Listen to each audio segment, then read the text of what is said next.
ರೇವಣ್ಣ ಮನೆಯಲ್ಲಿ ಎಸ್ಐಟಿ ಸ್ಥಳ ಮಹಜರು ಹಿನ್ನೆಲೆ ಬ್ರೇಕಿಂಗ್ ಬರ್ತಾ ಇದೆ, ನೋಡೋಣ.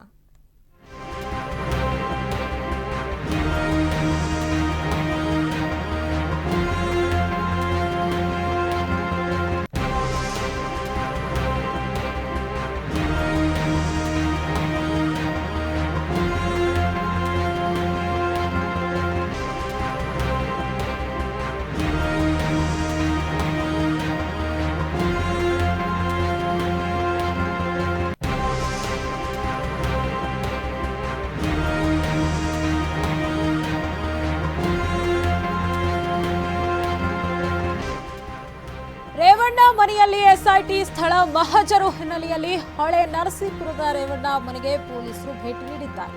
ಮನೆಗೆ ಭೇಟಿ ನೀಡಿ ಪೊಲೀಸರು ಪಿಎಸ್ಐ ಅಜಯ್ ನೇತೃತ್ವದ ತಂಡ ಇದೀಗ ಎಸ್ಐಟಿ ಅಧಿಕಾರಿಗಳ ಆಗಮನದ ಹಿನ್ನೆಲೆಯಲ್ಲಿ ಪೊಲೀಸರ ಭೇಟಿ ನಡೆದಿದೆ. ಹೊಳೆ ನರಸೀಪುರ ಮನೆಯಲ್ಲಿರೋ ಪತ್ನಿ ಭವಾನಿ ರೇವಣ್ಣರನ್ನ ಭೇಟಿಯಾಗಿದ್ದಾರೆ.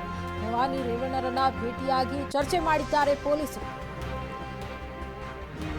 ರೇವಣ್ಣ ಮನೆಯಲ್ಲಿ ಇದೀಗ ಎಸ್ಐಟಿ ಸ್ಥಳ ಮಹಜರು ಹಿನ್ನೆಲೆಯಲ್ಲಿ ಪ್ರಜ್ವಲ್ ರೇವಣ್ಣ ಅವರ ಅಶ್ಲೀಲ ವಿಡಿಯೋ ಪ್ರಕರಣಕ್ಕೆ ಸಂಬಂಧಪಟ್ಟಂತೆ ಇದೀಗ ಎಸ್ಐಟಿ ಸ್ಥಳ ಮಹಜರು ಹಿನ್ನೆಲೆಯಲ್ಲಿ ಹೊಳೆ ನರಸೀಪುರದ ರೇವಣ್ಣ ಮನೆಗೆ ಪೊಲೀಸರು ಭೇಟಿ ನೀಡಿದ್ದಾರೆ. ಮನೆಗೆ ಭೇಟಿ ನೀಡಿ ಪಿಎಸ್ಐ ಅಜಯ್ ಸಿಂಗ್ ನೇತೃತ್ವದ ತಂಡ ಇದೀಗ ಅಧಿಕಾರಿಗಳಿಂದ ಪೊಲೀಸರ ಭೇಟಿ ಜೊತೆಗೆ ಚರ್ಚೆ ನಡೀತಾ ಇದೆ. ಹೊಳೆ ನರಸೀಪುರದ ಮನೆಯಲ್ಲಿರೋ ಪತ್ನಿ ಭವಾನಿ ರೇವಣ್ಣ ಜೊತೆಗೆ ಚರ್ಚೆ ನಡೆಸಿದ್ದಾರೆ ಪೊಲೀಸರು.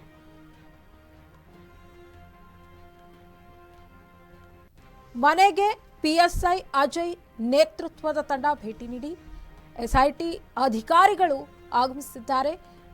ಈ ಹಿನ್ನೆಲೆಯಲ್ಲಿ ಪೊಲೀಸರು ಚರ್ಚೆಯನ್ನ ನಡೆಸಿದ್ದಾರೆ. ಹೊಳೆ ನರಸೀಪುರ ಮನೆಯಲ್ಲಿರೋ ಪತ್ನಿ ಭವಾನಿ ರೇವಣ್ಣ ಅವರನ್ನ ಭೇಟಿಯಾಗಿ ಚರ್ಚೆಯನ್ನ ಮುಂದುವರೆಸಿದ್ದಾರೆ. ಒಂದು ರೀತಿಯಲ್ಲಿ ಇದೊಂದು ಆತಂಕಕ್ಕೆ ಎಡೆ ಮಾಡಿಕೊಟ್ಟಿದೆ.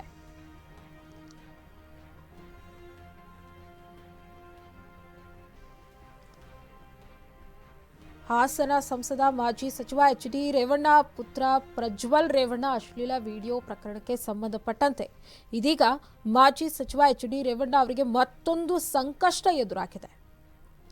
ಅವರ ಮೇಲಿನ ಕಿಡ್ನಾಪ್ ಕೇಸ್ ಈಗ ಎಸ್ಐಟಿಗೆ ವರ್ಗಾವಣೆಯಾಗಿದೆ. ಇನ್ನು ಅವರ ಪತ್ನಿ ಭವಾನಿ ರೇವಣ್ಣ ಅವರಿಗೂ ವಿಚಾರಣೆಗೆ ಒಳಪಡಿಸಿದ್ದಾರೆ. ಮಾಜಿ ಸಚಿವ ಎಚ್.ಡಿ. ರೇವಣ್ಣ ವಿರುದ್ಧ ಕೆಆರ್ ನಗರದಲ್ಲಿ ದಾಖಲಾಗಿದ್ದ ಮತ್ತೊಂದು ಪ್ರಕರಣವು ಈಗ ಎಸ್ಐಟಿಗೆ ವರ್ಗಾವಣೆ ಮಾಡಲು ಸಿದ್ಧತೆ ಮಾಡಿಕೊಳ್ಳಲಾಗಿದೆ. ಅಜಯ್ ಕುಮಾರ್ ಜೊತೆ ಮಹಿಳಾ ಸಿಬ್ಬಂದಿ ಪೇದೆ ಹಾಜರಾಗಿದ್ದಾರೆ. ಈ ವೇಳೆ ರೇವಣ್ಣ ಪತ್ನಿ ಭವಾನಿ ಉಪಸ್ಥಿತರಿದ್ದರು. ಅವರಿಗೆ ನೋಟಿಸ್ ಅನ್ನ ನೀಡಲಾಗಿದೆ. ಆದರೆ ಇದು ಭವಾನಿ ರೇವಣ್ಣ ಅವರಿಗೆ ನೀಡಿರುವ ನೋಟಿಸ್ ಎನ್ನಲಾಗ್ತಾ ಇದೆ. ಹೀಗಾಗಿ ಇಂದು ಅಥವಾ ನಾಳೆ ವಿಚಾರಣೆಗೆ ಹಾಜರಾಗಲು ಸೂಚನೆ ನೀಡಿದ್ದಾರೆ. ಎಸ್ಐಟಿ ಅಧಿಕಾರಿಗಳ ಆಗಮನದ ಹಿನ್ನೆಲೆಯಲ್ಲಿ ಪೊಲೀಸರು ಭೇಟಿ ನೀಡಿದ್ದಾರೆ. ಹೊಳೆ ನರಸೀಪುರ ಮನೆಯಲ್ಲಿರೋ ಪತ್ನಿ ಭವಾನಿ ರೇವಣ್ಣ ಅವರನ್ನ ಪೊಲೀಸರು ಭೇಟಿ ನೀಡಿ ಚರ್ಚೆಯನ್ನ ಮುಂದುವರೆಸಿದ್ದಾರೆ.